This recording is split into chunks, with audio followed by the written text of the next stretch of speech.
Good morning, dear friends, dear seekers of the infinite presence. This is how Joel S. Goldsmith would open, softly, reverently, inviting the audience into a quiet inner sanctuary. Today I invite you into a moment of stillness, because what I'm about to share touches the very core of your being. There is nothing wrong with you, not in the way you've been taught to believe, not in the way the world has tried to convince you, and certainly not in the way the restless mind has repeated to you in your most vulnerable hours.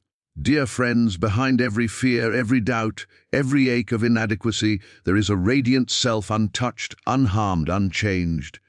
And if you listen, not with the ears, but with the inner awareness, you may discover that what you've called brokenness has only ever been a misunderstanding of your own spiritual magnificence. But to see this clearly, to feel it, you must take one more step with me, because the truth I'm about to reveal next is the point where illusion ends and freedom begins. Before we continue, pause for a breath, and if this message already stirs something within you, like the video, comment a symbolic number that represents your journey. 111, 222.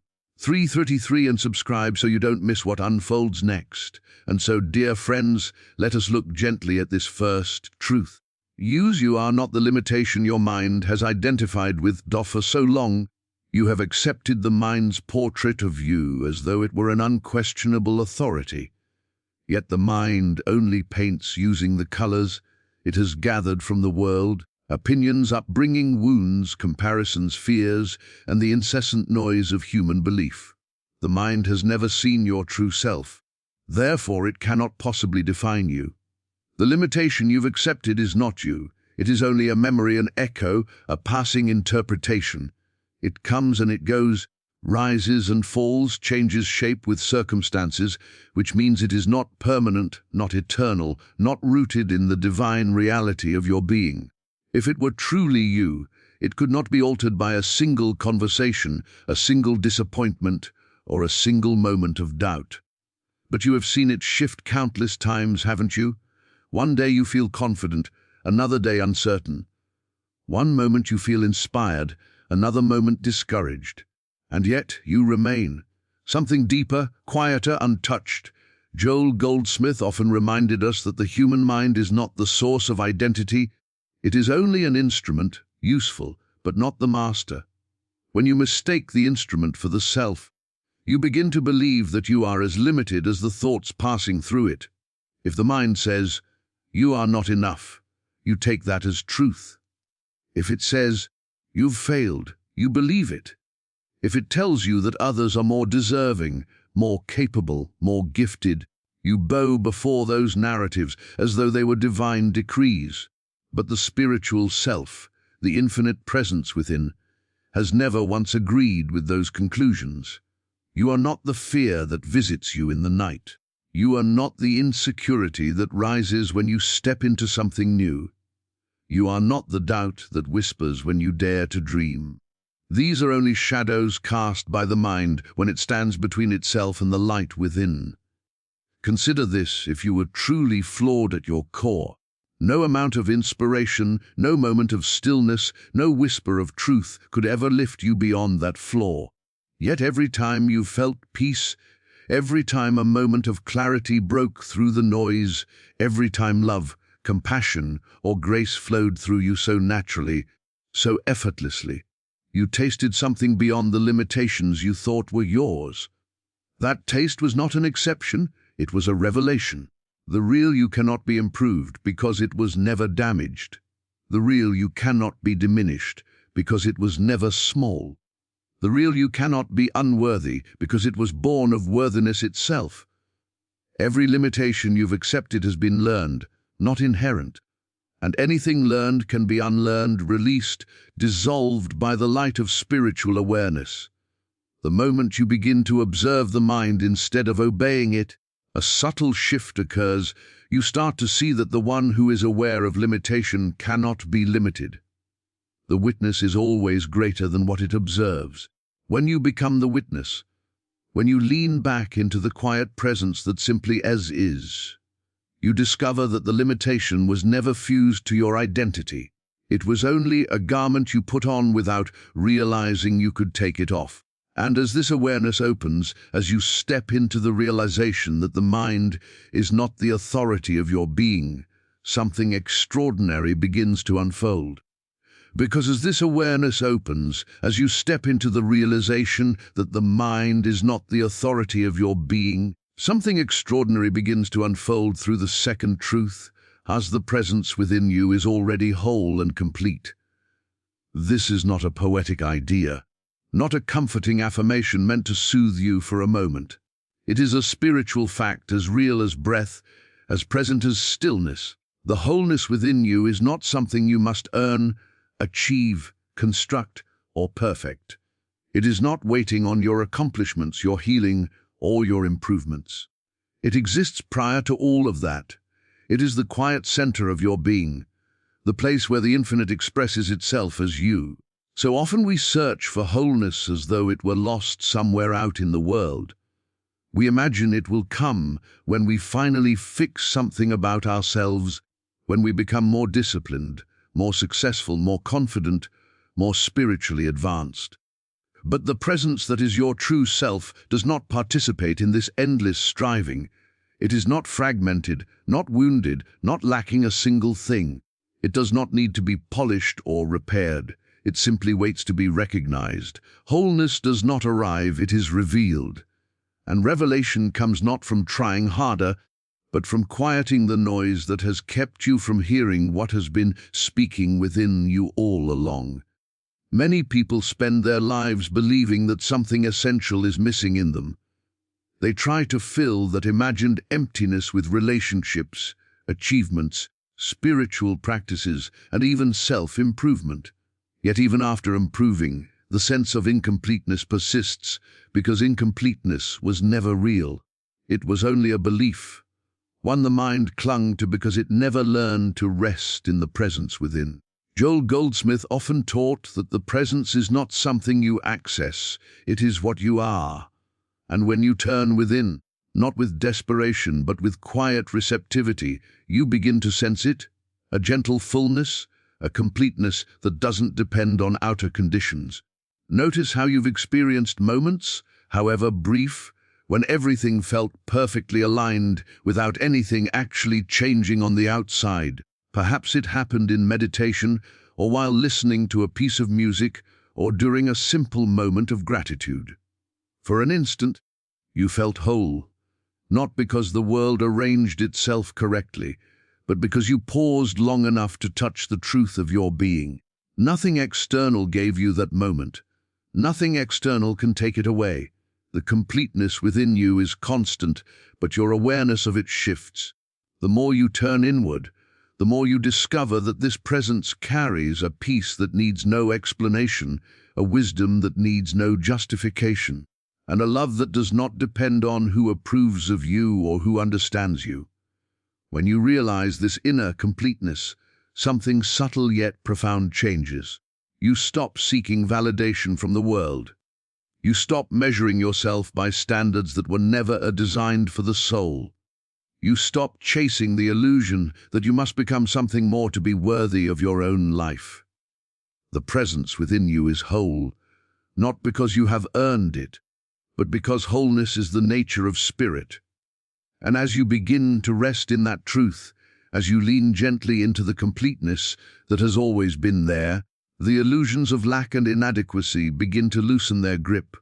The mind grows quieter, the heart softens. Something true begins to rise from within. And as this inner completeness rises from within, it naturally reveals the next truth. A false error is not a power, only a suggestion without truth. This is one of the most liberating insights on the spiritual path, yet one of the most misunderstood. Most people live as though error, fear, doubt, guilt, insecurity, past mistakes possesses real authority, as though it can shape their destiny or determine their identity. But error has no inherent power.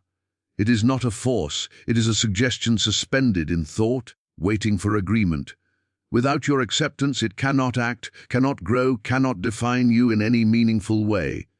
Joel Goldsmith emphasized this often. Error cannot stand on its own. It requires your belief the way a shadow requires light. The shadow has no substance, no thickness, no weight. It appears simply because an object stands before the light. But move the object, and the shadow vanishes instantly. Not through struggle, not through effort, not through resistance. It disappears because it never had substance to begin with. In the same way, the errors of the mind, its fearful assumptions, its inherited beliefs, its conditioned patterns, have no substance apart from the attention you give them. When you look directly at them from the awareness of your true being, they dissolve. Not because you fought with them, but because you saw through them. Error only appears powerful when we believe the thoughts it presents. For example, the thought, "I am not enough," may feel heavy and oppressive, but the heaviness does not come from truth. It comes from agreement. The moment you step back and observe the thought rather than merge with it, it loses its grip. It becomes what it always was, a passing suggestion, not a decree. Think of how many errors you once believed about yourself that no longer hold power over you now. Perhaps you once believed you weren't capable of something you later accomplished, or that you weren't worthy of love you eventually received, or that you were defined by a past action that you've long since outgrown. The moment you grew in awareness, the error evaporated, revealing that it never had real power, only borrowed power. This is the nature of all error. It borrows appearance, it borrows attention, it borrows belief, but it possesses nothing on its own. The mind may insist that fear is powerful because it feels real, but feelings do not create truth, they reflect perception.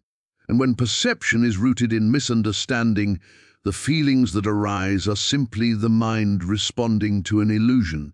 The spiritual reality of your being remains untouched beneath it all. When you truly understand that error is not a power, something inside you relaxes. You no longer wrestle with every anxious thought or try to fix every emotional wave. You see them for what they are: suggestions, invitations, not commands. They have no authority to rewrite the truth of who you are. This realization gives you space, space to choose, space to observe, space to let error pass through without claiming it as your identity. In that spaciousness, you begin to experience yourself not as the one battling with fear or doubt, but as the awareness within which those thoughts appear and disappear. And the one who notices error is always greater than the error itself.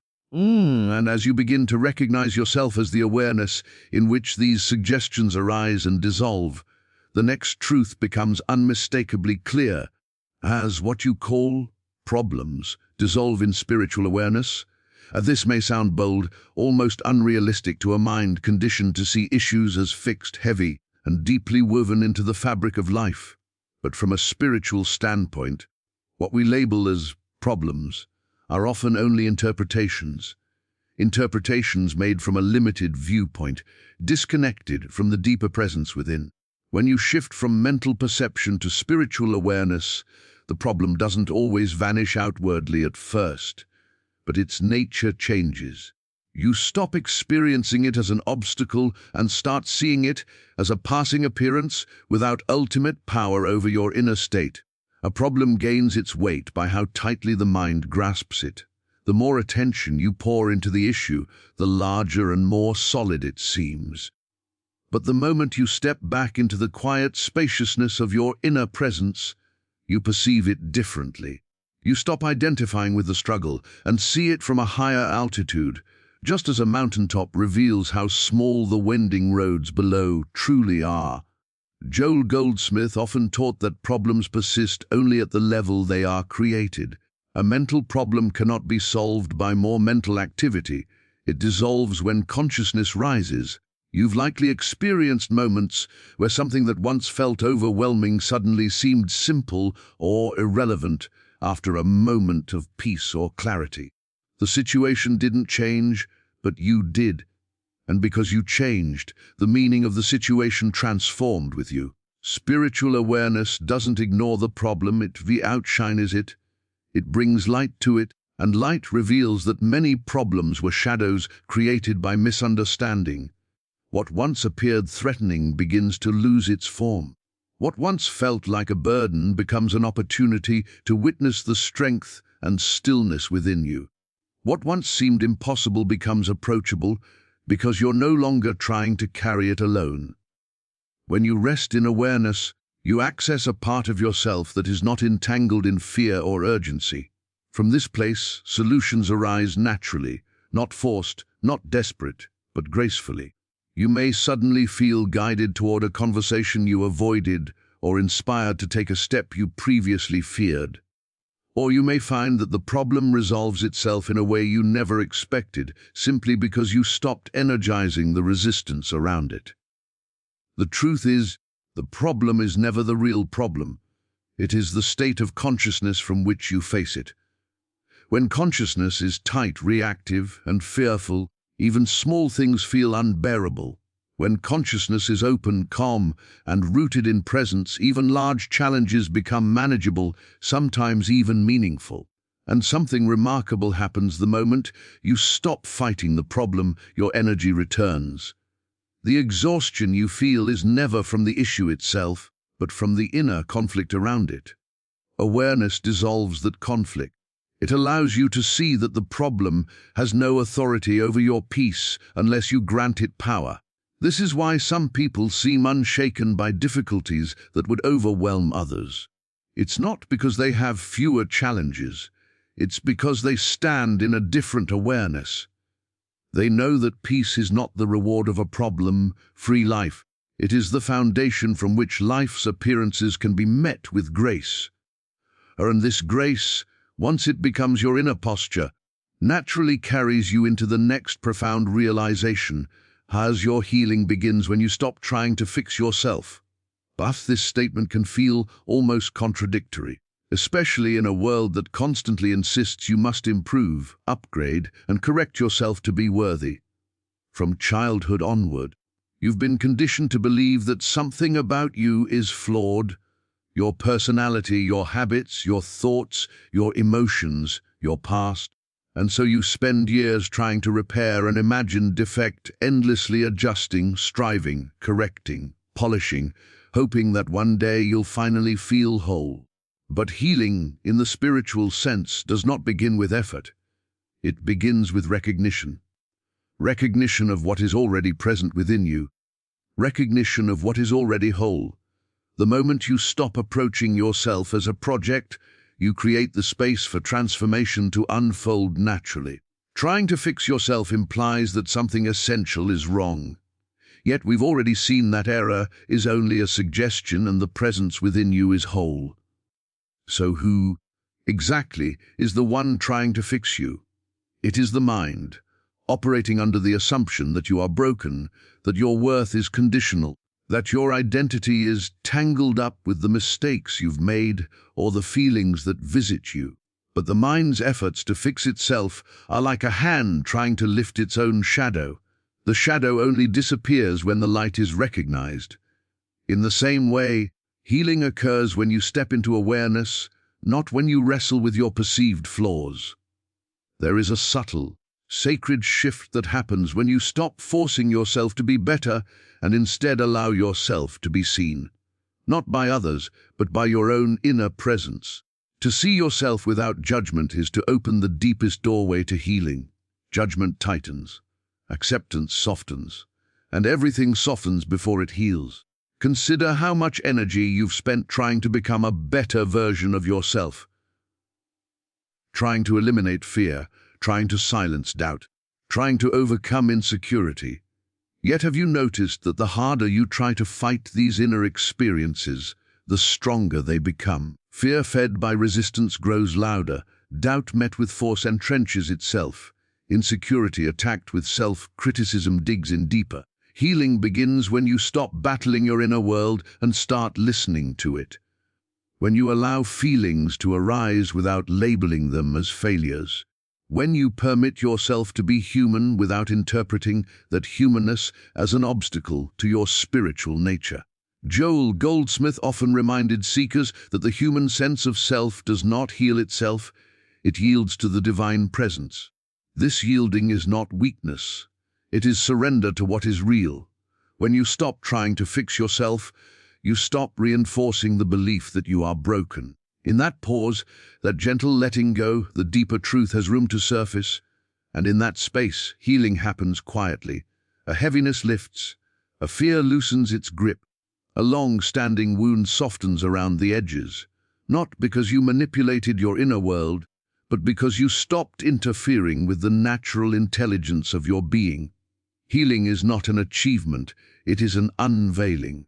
It reveals what was always there beneath the layers of self-judgment and internal struggle. And the moment you cease trying to fix yourself is the moment you stop standing in the way of that unveiling. And as this unveiling continues, as the gentleness of true healing settles into the spaces where struggle once lived, you arrive naturally at the final truth of this sequence. His freedom appears the moment you recognize your true self. This recognition is not an intellectual conclusion. It is not the mind nodding in agreement with a spiritual idea. It is an inner knowing, quiet, direct, unmistakable, like remembering something ancient that you somehow always knew. The true self is not the personality you present, not the history you carry, not the emotions that come and go, and not the roles you move through in the world. The true self is the awareness behind it all, the stillness beneath it all, the presence that does not change even as everything else does. When you glimpse this inner presence, even for a moment, the sense of confinement that once felt so normal begins to dissolve. You realize that the limitations you believed were part of you were never anchored in your identity. They were only anchored in your conditioning. And the moment you recognize that you are not the conditioned self, but the consciousness that observes it, a deep breath seems to occur inside your very being. Freedom does not come from changing your life. It comes from changing the vantage point from which you experience your life. When you identify with the mind, you feel small, vulnerable, at the mercy of circumstance. When you identify with spirit, you discover that nothing external has the authority to limit your inner state. The world may shift, situations may arise, emotions may pass through, but the self remains steady, untouched, unshaken, unbound. Joel Goldsmith often said that the truth of your being is not something you evolve into, it is something you awaken to. You are not moving toward your true self. You are uncovering it.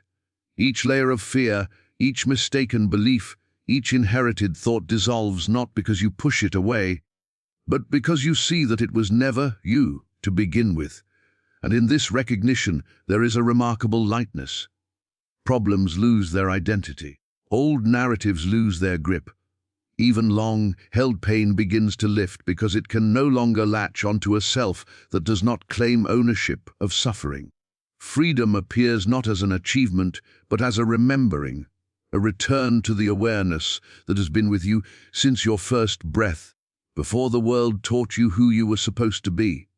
You begin to notice that the more you rest in this recognition, the less reactive you become. Not because you force yourself to be calm, but because awareness naturally steadies the heart. Choices become clearer.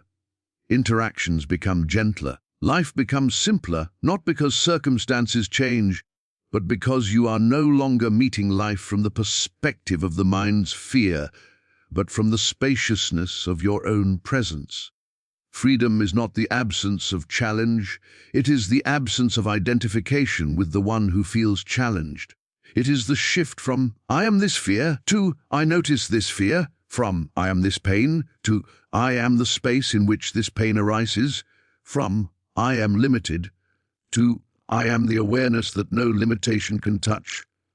And as this recognition deepens, you begin to understand that the freedom you sought out in the world was never outside of you.